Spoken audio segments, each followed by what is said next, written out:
করলাম, গেস্ট রুমে আপনার বাবার পরলোক চর্চা সম্পর্কিত বইগুলো দেখলাম। ও, আমি জানতাম বইগুলো আপনার চোখে পড়বে। উনি কি প্ল্যানচেটে বিশ্বাস করতেন?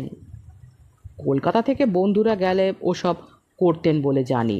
একটা ঘর ছিল, দেখবেন দরজায় তালা দেওয়া আছে ওই ঘরে। তালা এখনও দিয়ে রেখেছেন কেন? বাবা বলেছিলেন ওই ঘরের দরজা যেন না খোলা হয়, তাই।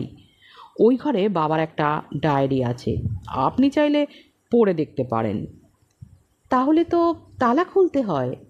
আমি মহেন্দ্রকে বলে দিচ্ছি, তবে একটাই অনুরোধ, দরজাটা খোলা রাখবেন না। বাবার শেষ ইচ্ছেটাকে সম্মান জানাতে চাই। অবশ্যই। মহেন্দ্রর মুখ দেখে মনে হলো ওই ঘরের দরজা সে নিতান্ত অনিচ্ছায় খুলছে।